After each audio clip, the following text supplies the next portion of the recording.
Здравейте хора, аз съм Мери и това е моят канал. Днес правя класация топ 5 видове жени. Надявам се да ви хареса, нека преминем към нашето днешно видео.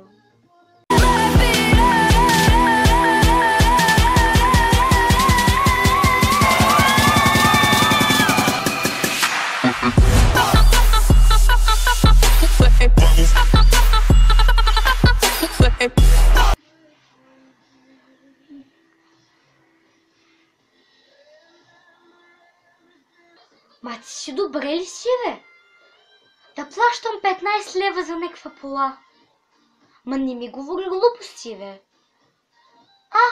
Сега път ти плащам някакви 5 лева, защото си ми се обадил специално на мене за офертичката.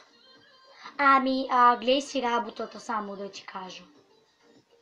Хе. Значи, първо трябва да знаеш коя съм аз.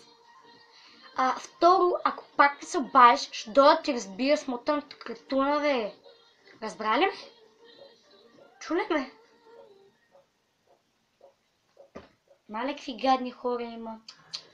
Не, няма да ми купуваш сега нов телефон. Този мой си ми върши чудесна работа. Не, нова рокля не искам. Достатъчно рокля имам.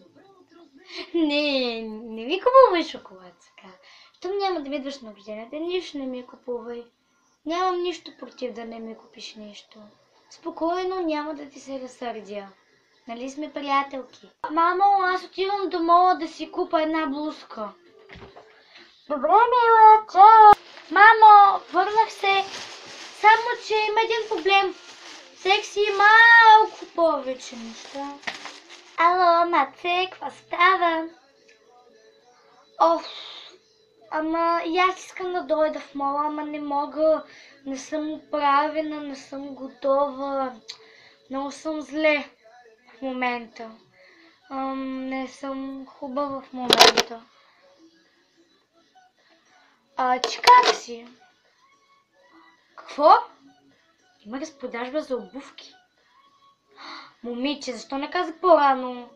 Чакай ме пред входа на мола. Така, приятели, това беше моята класация. Надявам се да ви е харесала. Ако ви харесва, дарете по един лайк и напишете долу в коментарите дали наистина има такива типове жени и дали сте срещали някъде или познавате някоя. И да знаете, правя този клип за забава, а не че се подигравам на жените. Защото аз като порасна също ще стана жена. Но дали ще тези типове, дано не.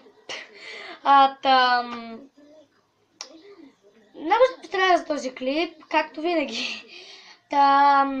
Абонирайте за моя канал, натиснете камбанката, за да видите кога постам нови клипчета и класации.